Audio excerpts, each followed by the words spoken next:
There's a big issue at play here as you prepare for the Trump administration. I know you're more than cognizant of the fact that Donald Trump has hundreds of millions, if not billions of dollars in businesses and business interests around the nation and throughout the world. During the campaign, he was asked what he would do with his businesses if he won. Take a listen.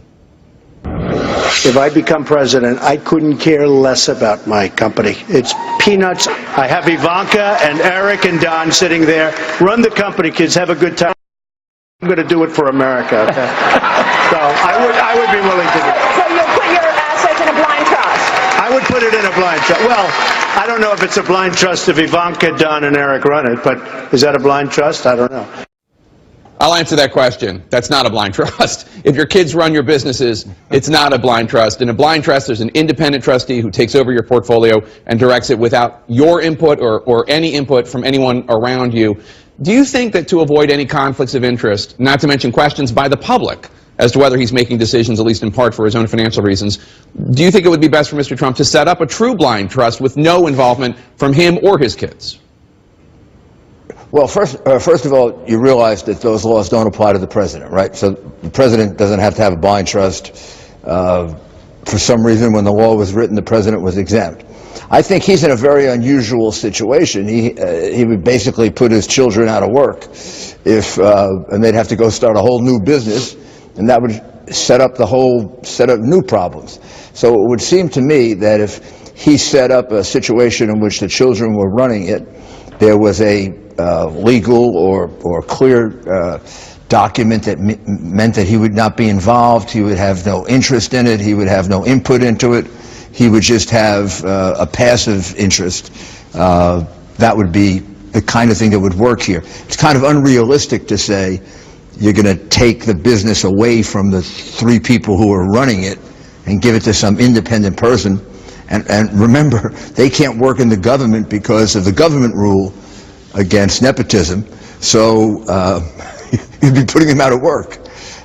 So I think you're going to have to fashion something that is very comfortable, something that's fair, something that assures the American people, as he said, he has no interest in what's going on in the business, and that his children get to run the business they know how to run, right, and stay out of all government matters. Well, but Mr. Mayor, I mean, his children are, you know, as I don't need to tell you, they are a huge part of his advisory committee. They are advising the transition. Ivanka, Don Jr., and Eric. Jared Kushner, Ivanka's husband, is being talked about as coming on board and working at the White House, even if he's not paid for it. If he does not set up a truly blind trust, how can the American people have confidence that when he makes a decision that he isn't at least partly making it to enrich himself?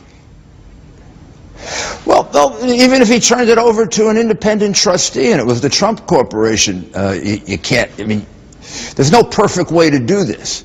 You have to have some confidence in the integrity of the president. The man is an enormously wealthy man. I don't think there's any real fear or suspicion that he's seeking to enrich himself by being president. If he wanted to enrich himself, he wouldn't have run for president. So I think there can be a way to do this. And by the way, Jared Kushner has his own company, completely independent of Trump, that is a very, very successful real estate company. He's maybe, you know, one of the biggest in New York. So Jared is a kind of different situation. Well, I'll just say this, and then you can dismiss it as you want, but I'm putting a flag in it right now. If a blind trust is not set up, this is going to be an issue for Donald Trump for the duration of his presidency, because every decision he makes, whether it's the pipeline in North Dakota or business relationships in Turkey, everything is going to be under the lens of, well, what is the effect of this on his wealth and his family's wealth? I get that you think that's not a consideration or not as serious a consideration. No. What I'm telling you is the trust solution isn't much better.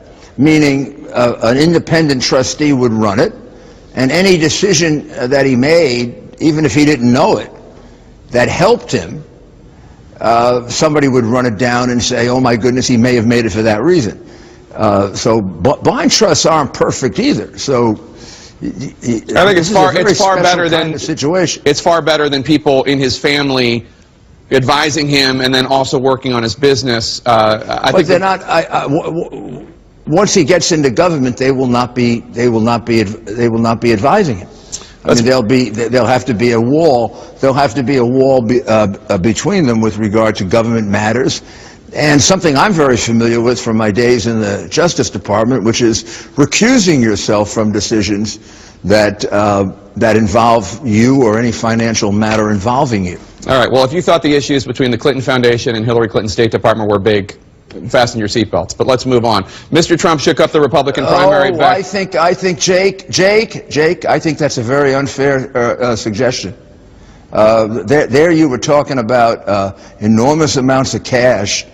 I'm counting up to about $230 million that went for specific actions like talking to the IRS, and I don't see that happening in a Trump administration. This man didn't run for president because he wants to get rich.